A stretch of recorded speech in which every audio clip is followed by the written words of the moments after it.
Hi, I'm Joe. And I'm Dave. And we're the hosts of the Chasing Tomorrow podcast, where we bring you stories that delve into the science and spirit behind intriguing people doing extraordinary things.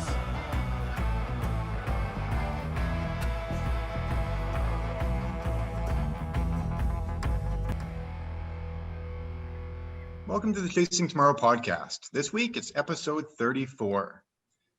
We got Calum Neff on the call today. Now, Calum, only a week ago, ended up breaking the Canadian 50-kilometer record by running 2 hours and 51 minutes and 27 seconds down in Houston. Now, his marathon split was 2:22. I think his half marathon split was 1:11, which is ridiculous. That's a 5:30 mile per average pace. That's averaging throughout the entire 50 kilometers. Only 4 weeks before that, Calum paced Sara Hall to a 2:20 something marathon. I think that was Calum's personal best. And, from there, 4 weeks recovery, let's go after a Canadian record.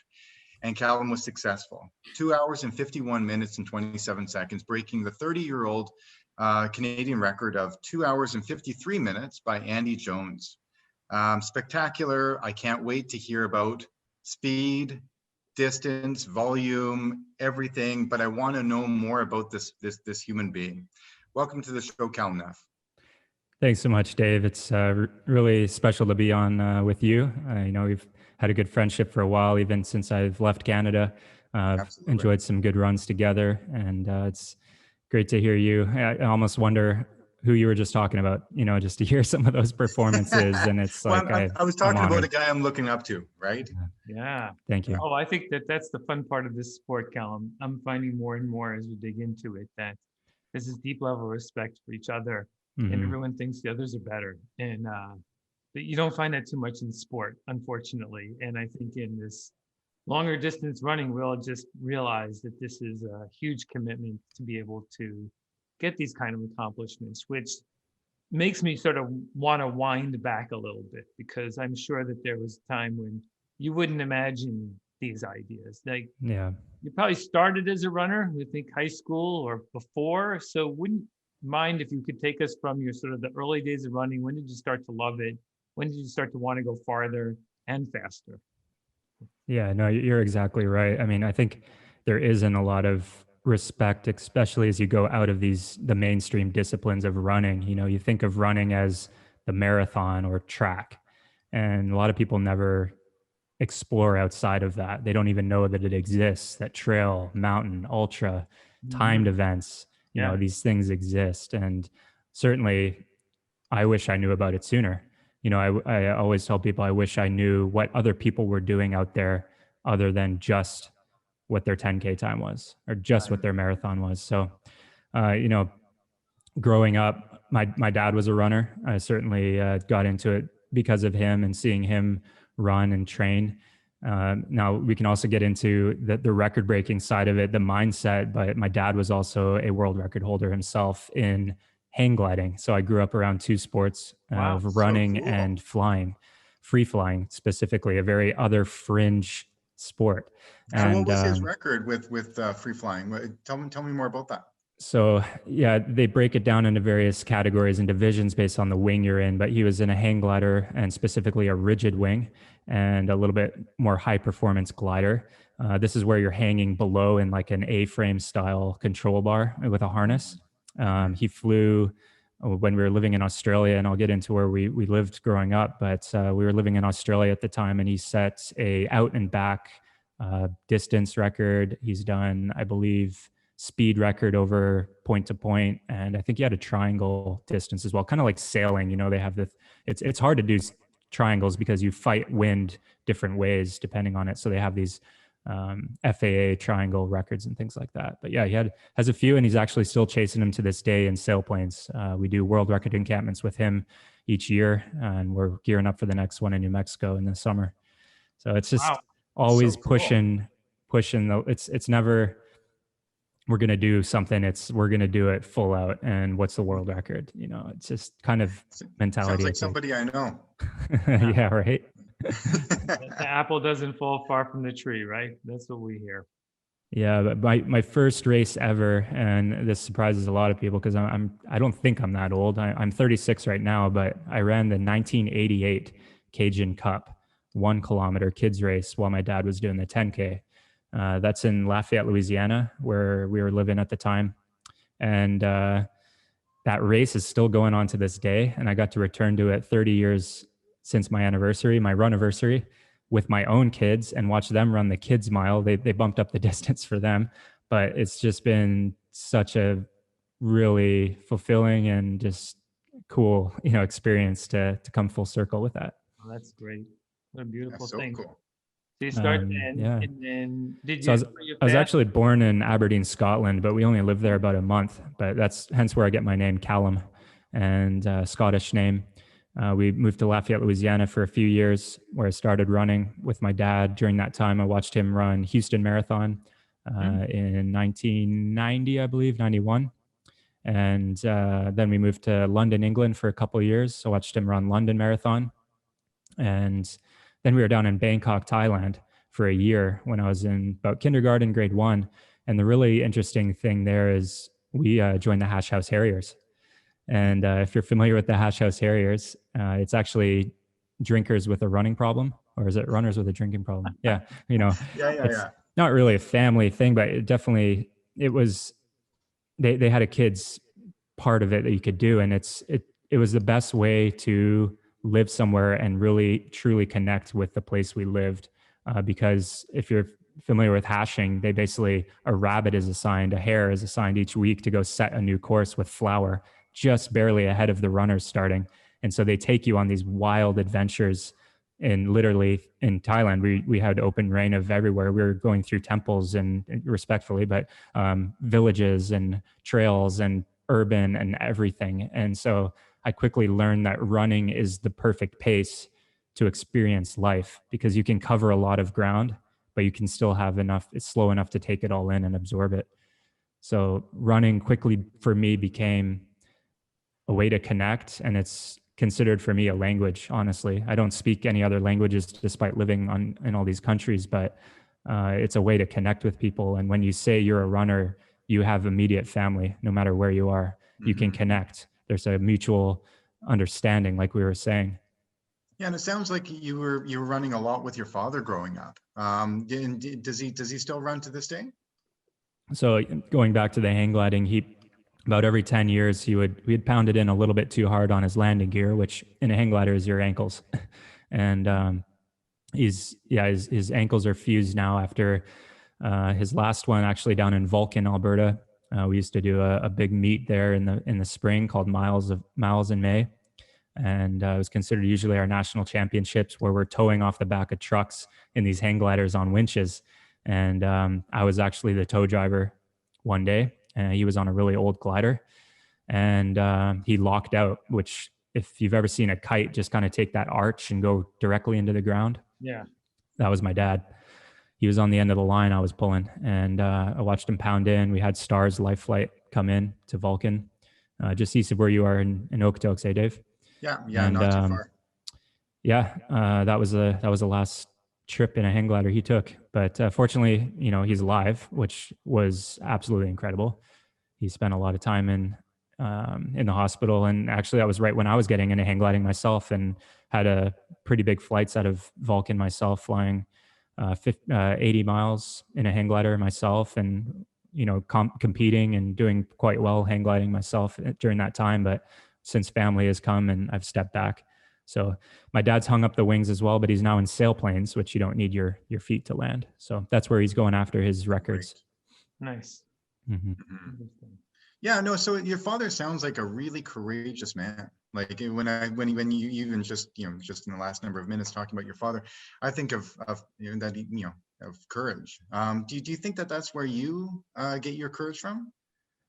I think there's certainly a lot of habits and mentality that I've gotten from that. It's just the all in and pushing limits, and not so much to break other people. It's really just about what you can do. Mm-hmm. And certainly I can't leave my mom out of this. she's a Sullivan is her maiden name, and she always claims that the Sullivan gene is the running gene. We have She's a Kevin strong Sullivan, runner. the Olympian, and Yeah, of course. yeah. Yeah. But both my parents obviously very supporting of running, and yeah, after we lived in Thailand and experienced hashing and things, we moved to Calgary for the first time, and that was in the mid '90s. And they enrolled me in a youth track camp during the winter over at Lindsay Park, which is now Talisman and whatever it is now, but indoor track with coaches that I still keep in touch with today through the Spartans, and learn really the foundations of our sport of form drills and the rules and getting along as a team and all of those things that you should do in youth athletics. So that was great for me. And I also was running quite far distances considering as a kid. I remember the Mother's Day 10K in Calgary, which is a really famous run. I was doing that at 8 years old in about 40 minutes, 9 years old, 40-minute 10K. I was doing quite well as a 9-year-old on the under 19 age category. And that was actually the first time I beat my dad, was at the Mother's Day 10K. I remember we came through 5K split with him and a friend, and I look over and he just gasped to his friend, go with him. And it was a very defining moment for me because I remember it so vividly, but it was like this breakthrough, that the leash was cut, and that's where I sprinted away. And so in high school, you became a miler, didn't you? Really, yeah, just because probably I never have done enough mileage, honestly. Now we had a stint between that time in Calgary. We lived in Australia for 5 years. Now, Australia, people are probably having trouble keeping up, but yeah, we moved a lot because of my dad's job. In Australia, that was by far the most incredible experience I've had for sport. It's just their setup for youth athletics is far beyond anything we have anywhere else, even with NCAA. They have a thing called Little Athletics on the weekends where you basically show up to a cricket oval, a grass oval field, and you do maybe 5 different events, which could be race walking, it could be long jump, high jump, the 1500, and you do all of those as a kid. And they're extremely competitive down there in Australia. So really, really good sports network. And I also got into trail running and mountain running there, having not really called it that. It didn't have a label back then in the 90s, in early 2000. I did a year in boarding school, and we used to run to the top of the mountain and race back down, and we had medals, and it was a real race. But I don't know, we just didn't call it what we do now. It didn't have that allure to it, I guess. What part of Australia were you in? We lived in Melbourne, and then the boarding school I did for a year was in the mountains. I spent a year away from home in the Victorian Mountains in Australia. And the longest run we did there as 14-year-olds who were grade 9 was 28 kilometers. So quite far for kids. And that was the whole entire campus, 200 kids, boys and girls, no matter what their, physical capabilities were, did the marathon, we called it, at the end. So that was a really interesting experience. But yeah, coming out of high school in Calgary, we were back there to finish. I was a 1500 guy for sure. I ran 3:54 on my senior year in the 1500 out in Victoria.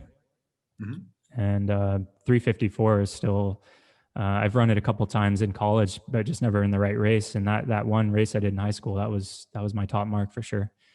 Wow. Yeah. And in high school, did you make any teams? Were you on the provincial team, on the national team at all? How were you doing in high schools? I was okay. I was doing well, like on the city level. I went to the Legions. What do they call that? Yeah, the Canadian Legion Nationals.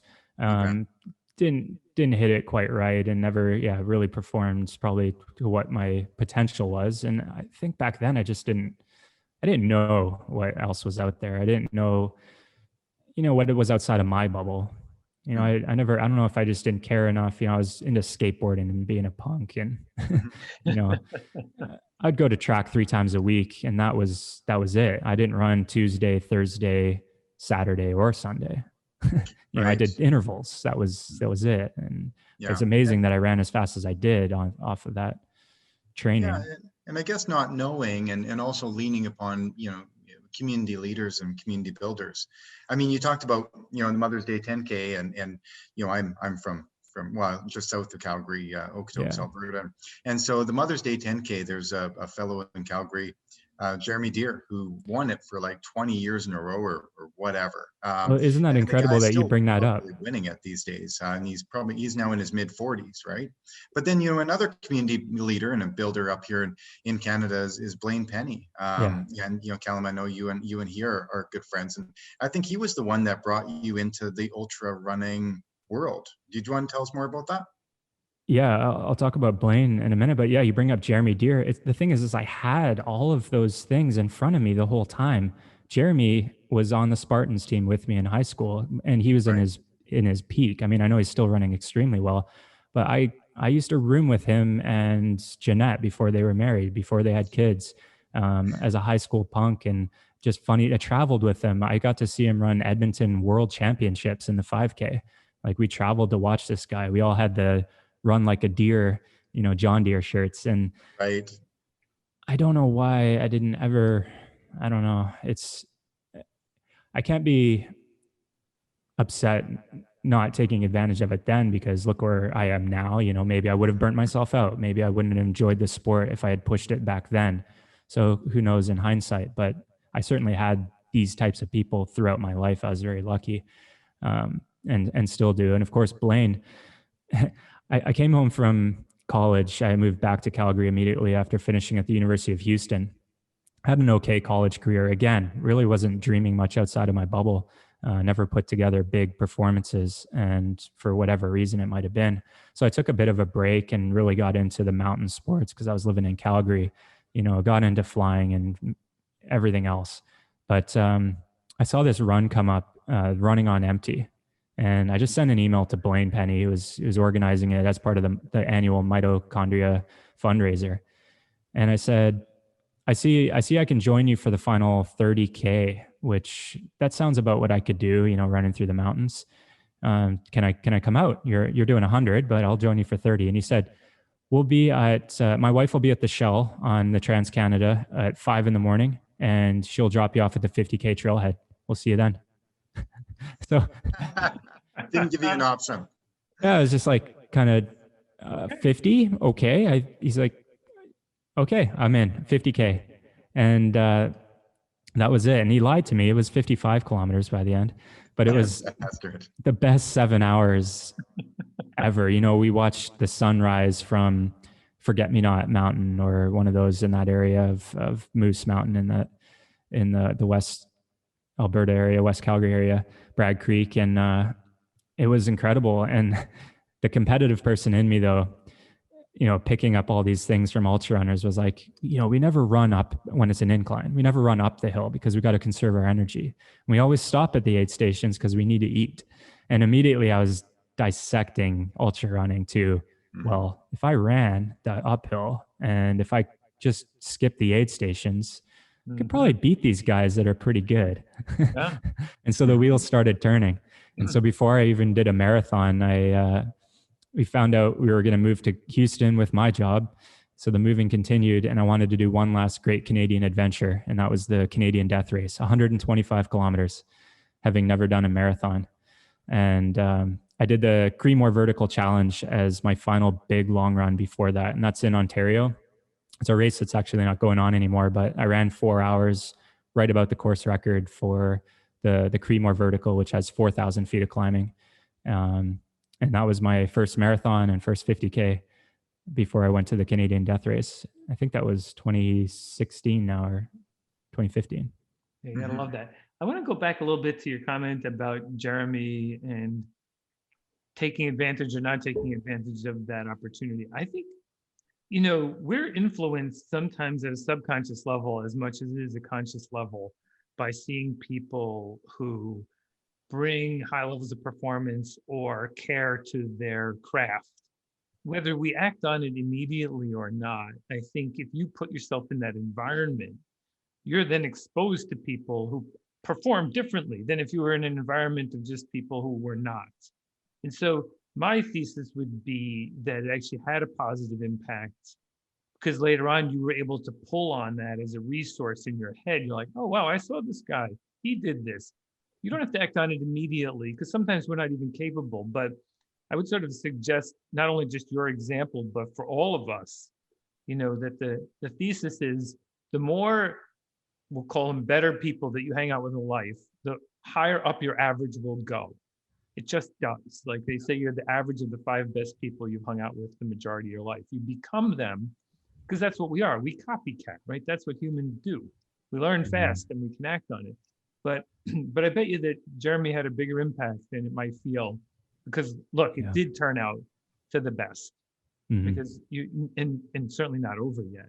And so moving around though does create a bit of a challenge, because what community does one become part of? So how did you, in all those different moves, and you seem to have a pretty good positive view, both as a kid and now as an adult moving around, what did you do? Was running like part of the stability that you brought to each of those communities and then leveraged it into becoming part of it more quickly, or something else?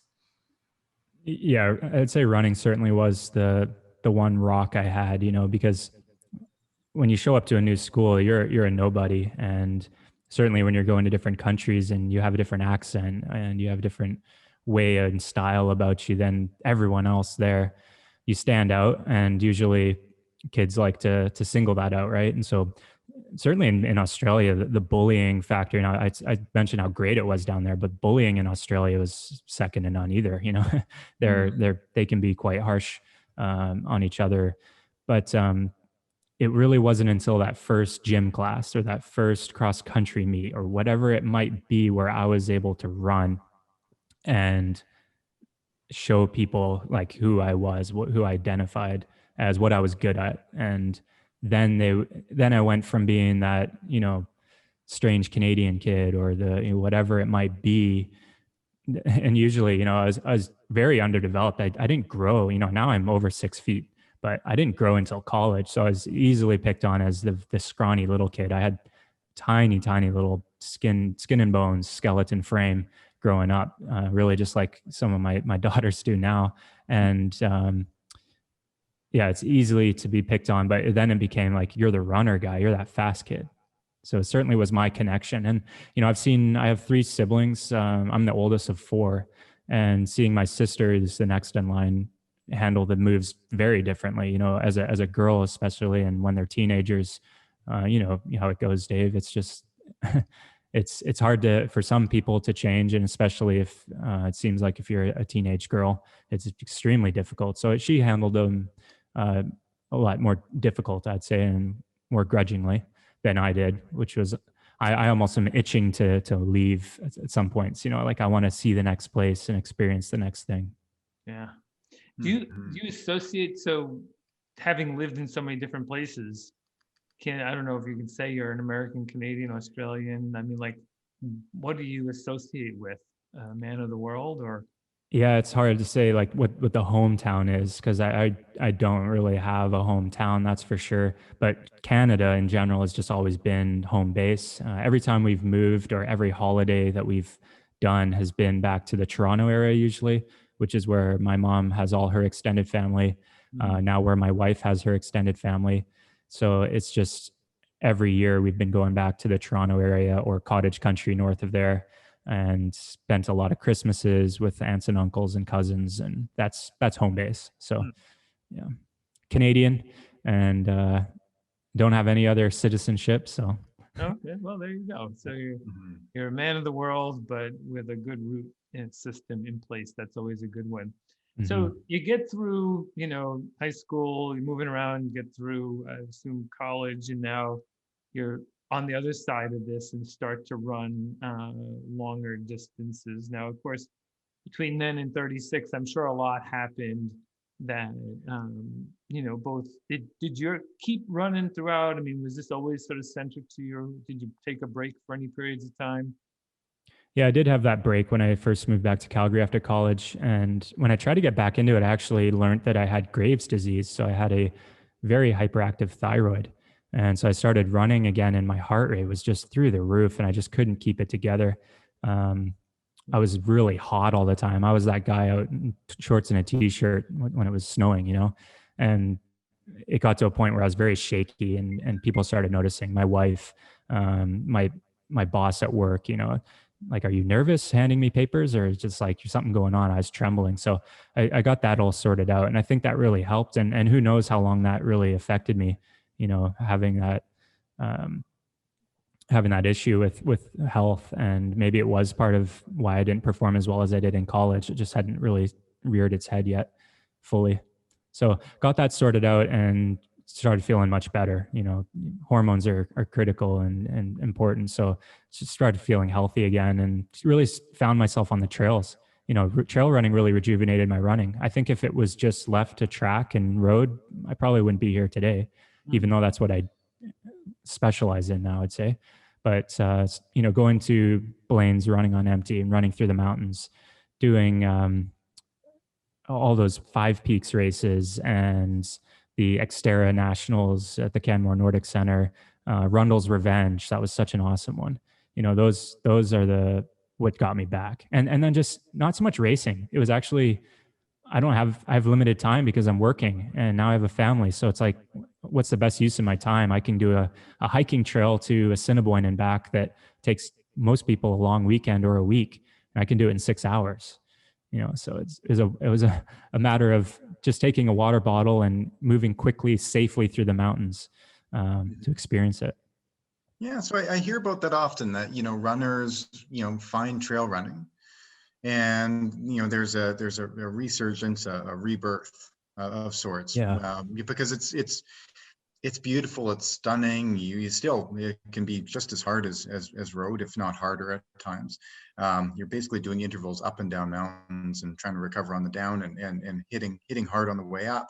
But it seems like you've kind of found your way back to road and to track races, with, of course, the marathon only 5 weeks ago, and then marathon personal best, and then now the 50 kilometer Canadian record only last week. So what is it that you're seeing right now in marathon running, road running, track running, that's so intriguing? Why this now? Well, really, because I live in the concrete jungle of Houston. I would love absolutely to be starting to go after some of those big named events, and any of them really that are in the mountains. Hopefully in my lifetime, but I know that I wouldn't be able to live up to my own expectations performance-wise at these big mountain events and trail running events because of the training grounds I have. And as a coach and, as an athlete, what specificity is. It's, you have to prepare for the event as specifically as you can, even just breaking it down. And I just simply, no matter how many treadmill inclines I do, or simulation of altitude with a tent or whatever that might be, it just doesn't work for where I live. And so the roads are what I have. I know I have some trails, and we have bayous here, which are basically the drainage canals for all the flood water because of the concrete. And I get on those as much as I can. And there is beautiful parks here. There's beautiful state parks, and we try to see as much of those as we can. But with the racing, it's road, and it's flat road, and it's high humidity here. We're at sea level, but the humidity is pretty bad at most of the year, which actually we call poor man's altitude. And it has a certain physiological effect that can benefit performance too, as long as you leave it to race. So I've kind of realized, people complain about living here and not having hills and things, but when you look at any world major marathon or somewhere you want to PR at, it's going to be flat and fast and concrete, right? So that's what I'm working with. I'd like to. Absolutely. Using what you got. You bet.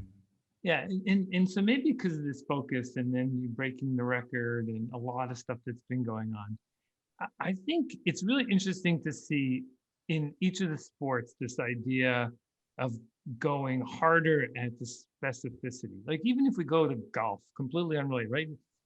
Golf is being redefined, the swing speed, right? The torquing that these guys are able to get means go into the gym, right? It's not just about, it always was hit for show, putt for dough.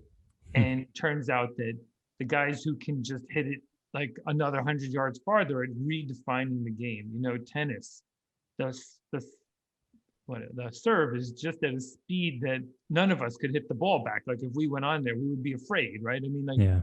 every sport is cranking it up a level. And we thought 20 years ago it was amazing, right? And so now we got running. There was an amazing, example of that yesterday with Jim Walmsley doing the 100K at a speed that, most people would never even get 1 mile out. You did the same thing for a 50K. I want to get into a bit of your, your race, but how do you feel about that, Calum, in this, like, to really be at the top of the game?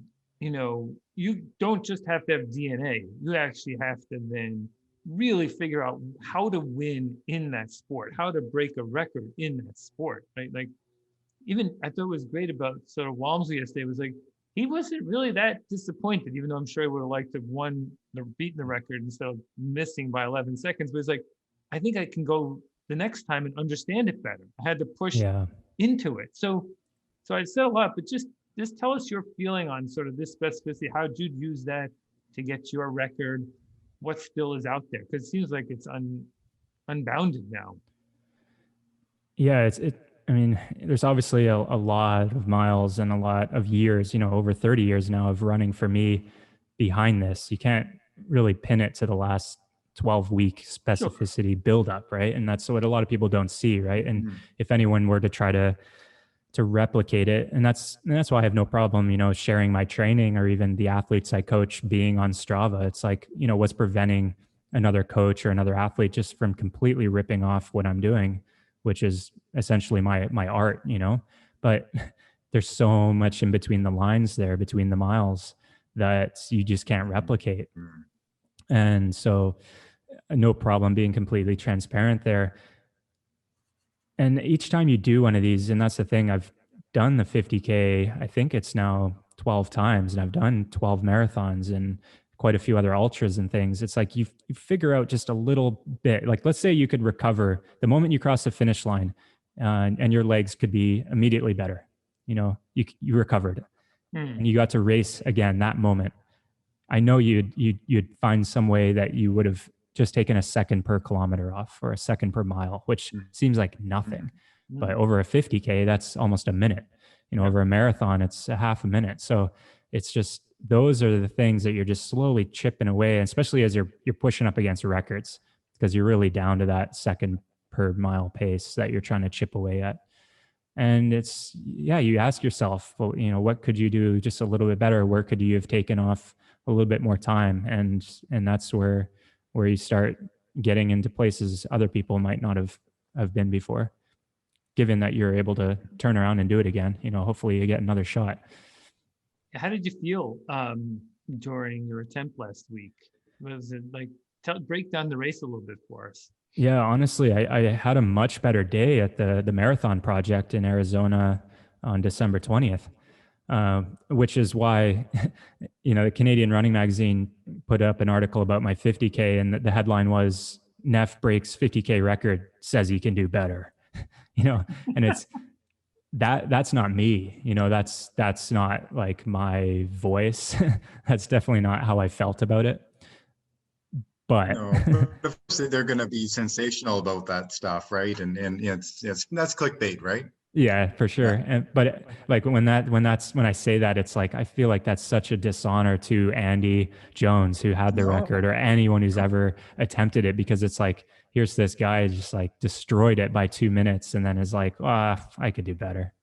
But it's how it goes, right? We immediately dissect the race. And I know that on December 20th, I literally jogged in a PR of 2:20 for the marathon, taking 7 seconds off my last year's marathon PR at Toronto Waterfront, where I was completely ugly. I had the cramps and I pushed and it was hard. But this time I took 7 seconds off and I felt comfortable. And that's the thing. It's like, that's such a perfect like study. It's like run almost to this second, the same time, but one be so much better. And it's like, I think you got to, as an athlete, do that in your workouts or in life. You can't measure yourself simply by time all the time, every single workout. It's like, did you recover faster? did you feel better? Did you feel more confident of what you just did rather than, did you smash your old times? So there's so much in Yeah. that growing as well as an athlete. But Well, yeah, there's so many puzzle pieces to all of this, yeah, isn't there? And yeah, you think there about, is. that even that Canadian running article, magazine article about that you said, yeah, I could do better. Of course you can. You didn't have a perfect race. You probably have never had a perfect race, Calum. And, what is enough? Can you find a couple of seconds here and there? And so, yeah, no, of course, people that go after Canadian and world running records, yeah, it's never really ever enough, is it? Yeah, yeah. I often wonder, like, even if I had failed on Sunday by not getting the record or missing it by some attempt, it's just like I would only be more encouraged to try again. And then now that I got the record, it's like, well, I know that I could improve it, and it's just like, I don't know, where do we stop? Yeah, well, I don't know that No, it's exactly. the Like, yeah. start or stop as much as it's trying to figure out how these systems come together. I mean, you sort of made the point, right? You ran two marathons almost exactly the same time. Perceived effort in one was very different than perceived effort in another. It might have been real effort or not. It almost doesn't matter. This brain was operating differently that day and the rest of our systems. The problem is, even with all the systems and measurements we have, we don't really know what's happening. We don't know how well we metabolized energy. We had Bob Hearn on the show a couple weeks ago, right? He's a Yeah. PhD MIT guy. He's studied, VO2 max and everything else you possibly could about pacing. But the piece that he got into, which is really interesting, is the declining performance curve of the muscle itself. And when does it start Mhm. to decline at a rate that we can't recover from it? Meaning the performance, we cannot do anything to adjust to. Like pushing harder doesn't matter, yelling at me doesn't matter. Because Mhm. there is some time when it's not the performance curve of the muscle that's in the way, it's the environment or it's our head or something else. And so it's hard sometimes to dissect which piece of that. That's sort of why I'm like, in your effort, sometimes you get to that. You broke the record by a clear amount, so you weren't under any, towards the end, the kind of pressure. For example, Walmsley was under people like Oh, yelling yeah. at him, like, you're almost there, and like it didn't matter, right? Yeah. It's a very different feeling about what's happening at that time. Like towards your last third of the race, when you last Sunday, did you feel like I'm there? I just have to stay in the game. Yeah. And honestly, I felt that way 4 weeks prior, Yeah. and that's kind of the confidence I had going into it because of that 220. And some people might ask, how come you ran a perceived effort of 220 very low? Well, I was with Sara Hall, and that was my job that day. So pacing Sara and then getting out of the way to let her have her moment and finish and photos and everything. And I watched my PR coming up on the clock, which is why I didn't sprint it in. Um, so at that point I knew, okay, I just split 220 and I have 5 more miles in me. I could jog it in for a Canadian record right now. Like literally just hold 6 minute miles, not 5:30s, and have a Canadian record. So I had the confidence going in that if I could just have a day anywhere near what I just had in Arizona, I could make it happen. And wow, the conditions, the course, the race, the people, like it all just came together so incredibly. Is like one of those days. And I've had those days, and maybe the weather wouldn't have been perfect or something would have been off, but I think you just find yourself in those moments where you're like, today's the day. Like it just clicks. And every time I've broken a Guinness World Record or had those PR breakout performances, it's just had that feeling of like, I don't know. You start to be able to recognize it, but I still can't describe it. It's just, Dave, I don't know if you've found that Flow. I yourself. think people like to use the flow, right? Mhm. The flow state. Absolutely. Flow Yeah. statement is I actually am as far from a scientist as anyone on this call, but I believe that the neurotransmitters are optimized that day to actually do everything that they're supposed to do. Whether it's the dopamine receptor that's working better, Mhm. serotonin, there are so many that we have running around in our heads. and our system. And there might be that we had exhausted that supply, had not even known that, doing something completely unrelated. And so, it was funny that the primitive way we communicate. I was listening to the announcers yesterday, and he kept saying, if Jim could just get his adrenaline going. Well, adrenaline lasts for like 20 seconds. So it isn't adrenaline that's actually going to make the difference in that moment. We're understanding better and better. And I do think that there'll be a day when we will know how those receptors work, because we really are, a bunch of data. We just don't have the visibility. So now it's about feel. And I think, the question back to you, David, Calum was asking is like, how often do you feel like you're in the flow state too, when you hit the records or other times? Yeah. Myself personally, I've been in a flow state number of times in my life in races, and it's addictive. I want to be back there. I want every single day to feel like that. Most days don't feel like that. But when you do have it, you hold on to that, and it almost becomes maybe a bit of a flashbulb moment in your life. And so Calum, you were saying that during the marathon 5 weeks ago, you were in that flow state, everything was working perfectly, but it didn't work perfectly for the 50K. That you were feeling a bit off that day at the half marathon split. The marathon split, you were slower. You felt draggier, or tell me more about that. Did you feel like you just didn't have a perfect day? No, I would say mentally, the 50K again was one of those like standout performance days where I knew on the morning, I knew at mile 1 that it was on and it was going to happen. And it was just that since the marathon, I hadn't recovered quite as fast as I had wanted. There was a lot of roundabouts in the Arizona course, so it left my right hip very sore, and I've been working on getting that fixed up, but it just didn't allow me to train the way I wanted the final 4 weeks before the 50K. So I felt I could have been a little sharper. And, we came through in the 50K in 2:22 for the marathon, which is incredible. We only needed 2:25, for the record. But had I been given the body feeling that I had at the marathon of 2:20, I think that's why I said that in the article. I can take 2 minutes off this record because I know what it feels like to hit 2:20 and feel good. So that's what I'm looking forward to in the future. But on the morning, it was a very weird experience because I had all these other hats on. I had actually measured the course myself since the marathon. That's what I used as my recovery. I was on the bike with a Jones counter, which is the official device you need to use to measure USATF certified courses. And it requires a ton of work. It requires steel tape measures with temperature conversions and error corrections and measurement upon measurement and submitting paperwork and documentation to get it certified. And that was literally down to the day of weeks of measuring and work and making my own maps.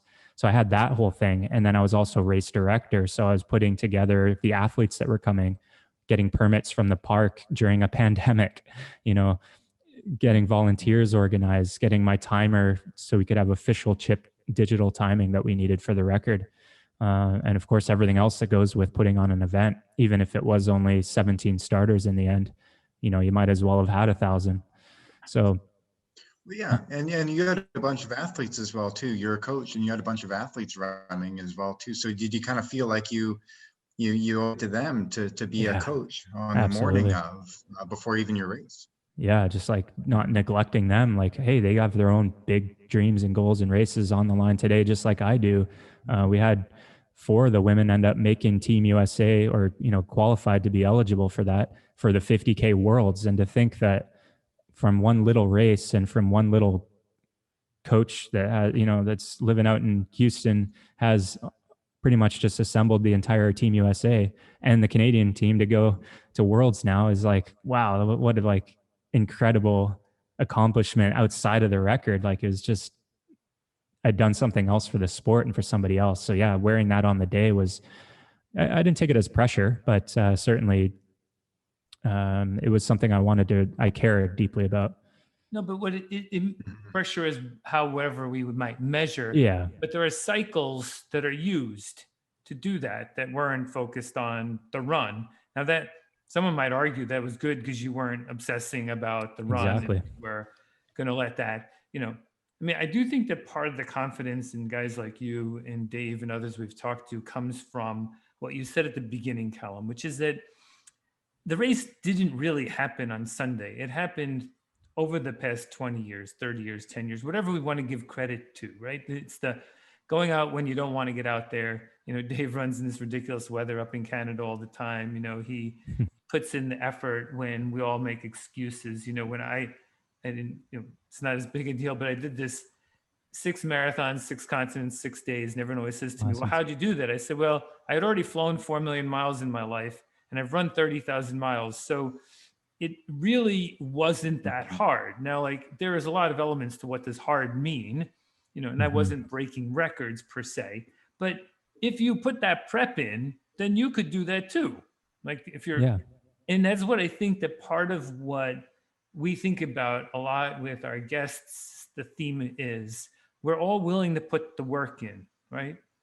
And that work for you, I think, is also cool because you're doing the coaching. I think we learn as much from being a coach as we do from an athlete. How do you feel about that? Oh, yeah, absolutely. Just working with such a wide range, because I have a girl that's much like Dave in a way that her mileage is extreme and she could just run for days on end.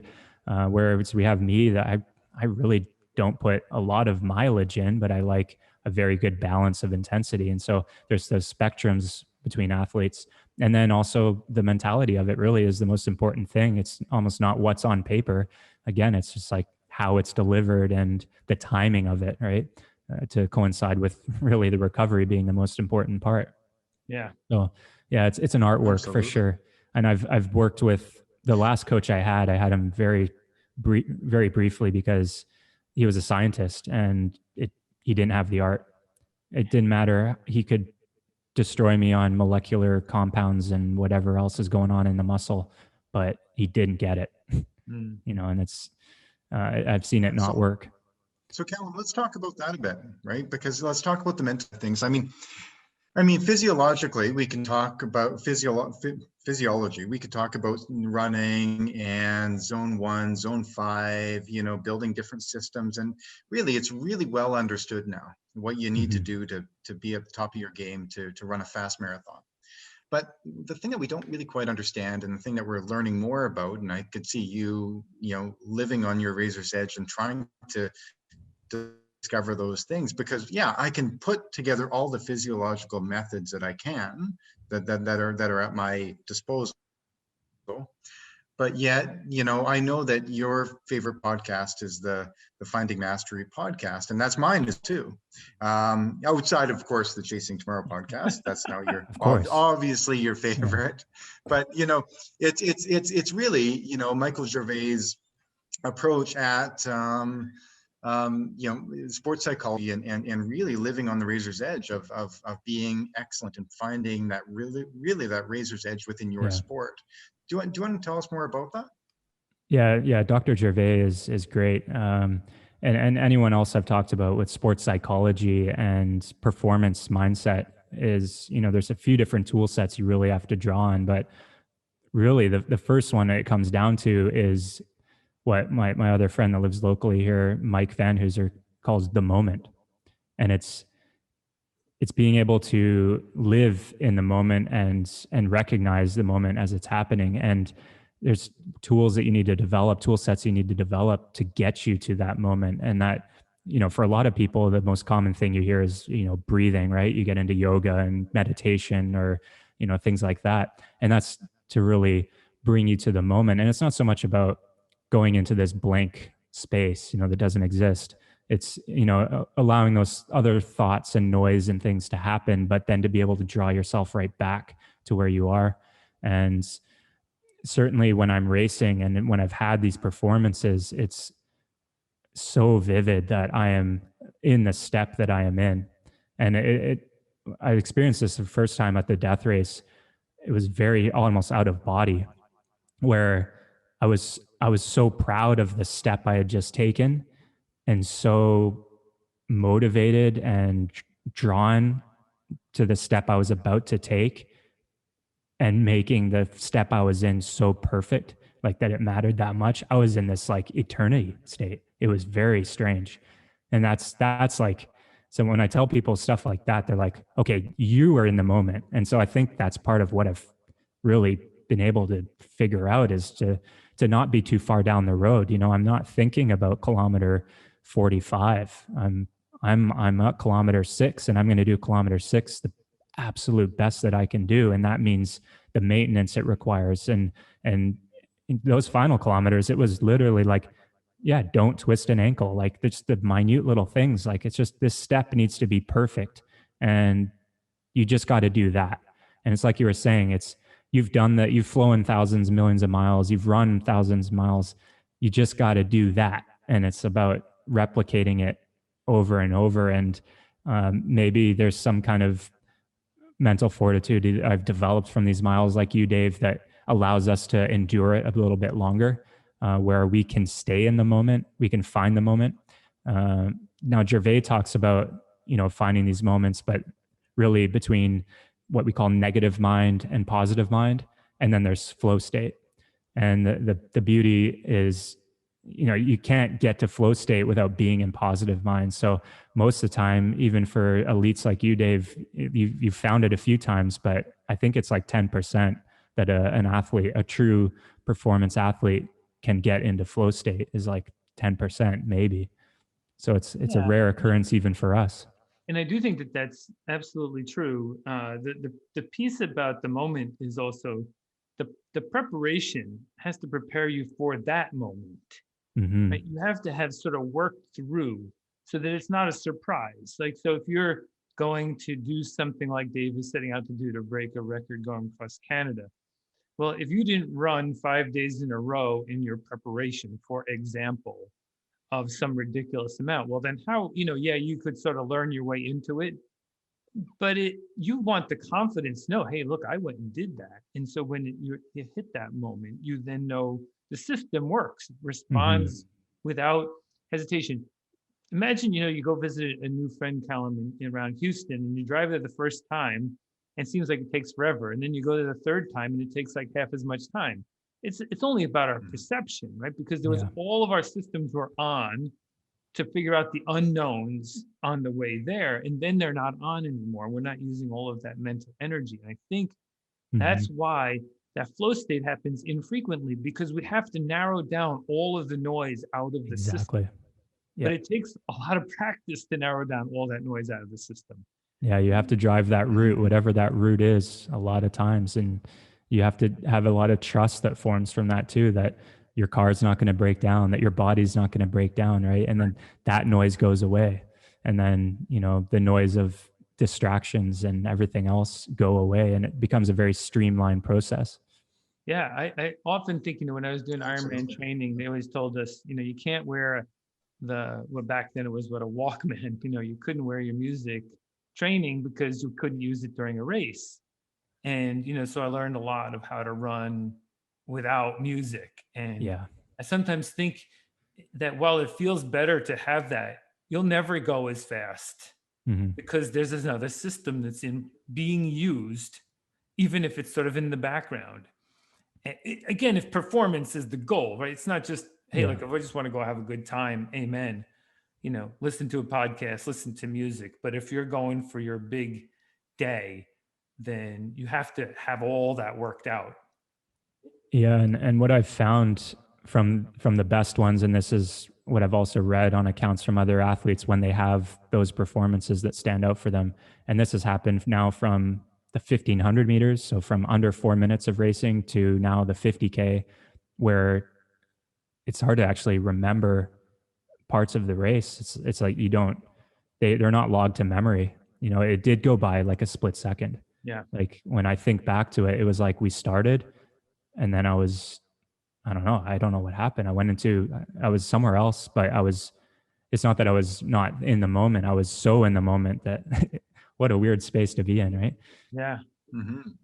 Dave, I don't know. I mean, no doubt. And I think it's not so much memory loss, is it, Dave? Maybe you found that yourself. I think it's one of those things that you have to go there over and over and over again. And maybe that's why Jim Walmsley wasn't too upset after, I think it was yesterday. He He ran the 6:09:40 and just missed the world record, the 100K, by only 11 seconds. Is because, you know, this was his first real attempt at that. And, you know, like I think, you know, Joe, a few episodes ago, we had Joe Feaches on, who we were talking about Yanis Kroos' 24-hour world record, the 303 kilometers, and, you know, how Kylian Jornet was trying to break that earlier this year. And, you know, this was, I forget what it was again, his 29th 24-hour race. And really, so Yanis Kroos ran like his entire life. This was his life's work.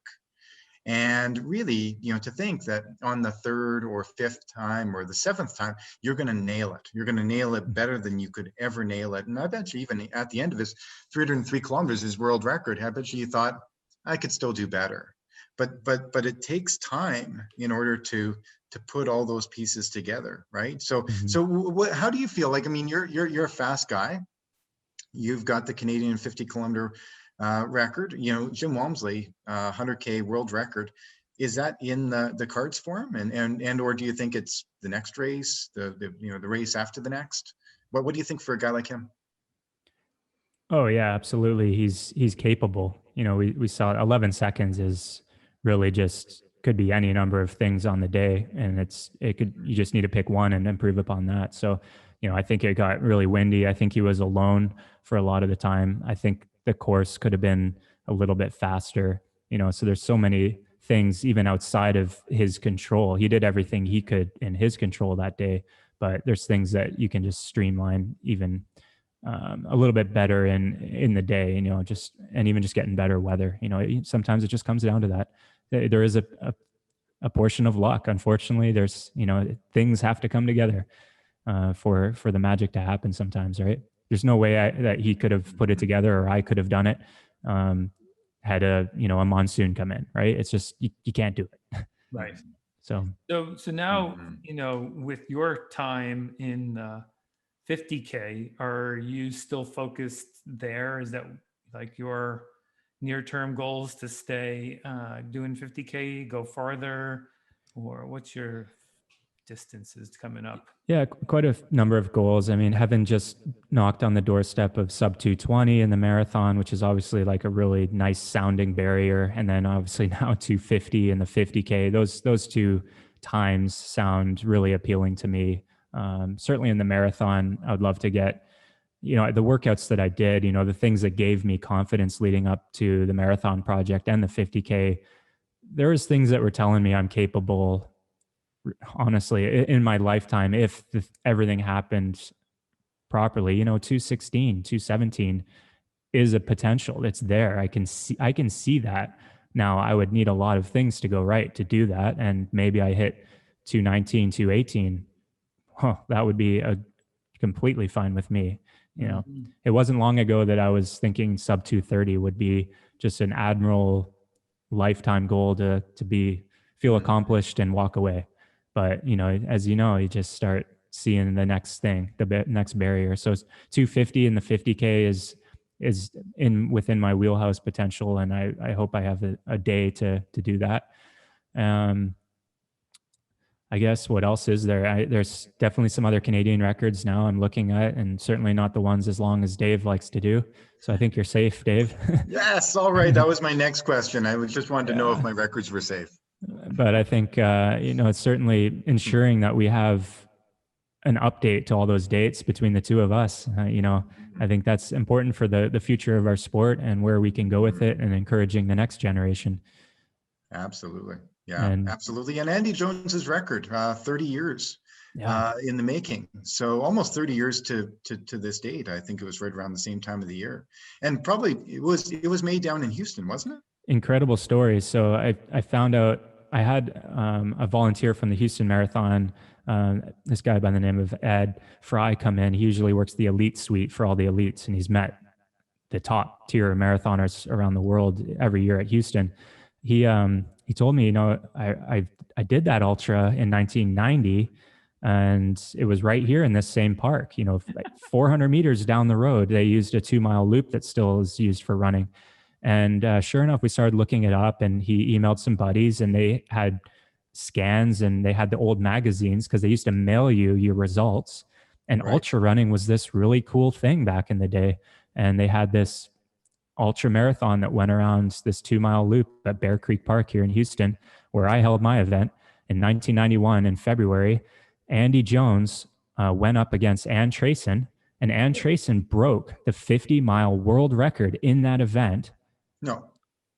That's winning crazy. $10,000. I have a printout. I have pictures of Andy Jones, and get this, his 50K record. And now I feel like a real schlup because it was a split in an attempt to do a much bigger things that day, where he was carried out of there on a stretcher, dragged. He fully nosedive collapsed into the infield after I think 40 miles of running. But he had broken the Canadian 50K record that day on a just kamikaze attempt at, I think, 50 miles of the world record. And so these guys were really, and girls were back then, were just really pushing what was capable in the sport. That his 100-mile and his 50-mile times are incredible. You know, when you start doing the conversions on like Macmillan calculator or something, I'm just like, these don't sound right. But yeah, who knows where I'll go from here when I'm in my 40s and in my ultra prime, right? But that's pretty impressive. That was probably my next question, is that 100-mile Canadian record. I think it's 12 hours in 1 minute or something. Yeah. You know, I'm is that cautious. Something that you consider? Yeah, I'm respectful of the distance and cautious because I truly believe in leg speed. Even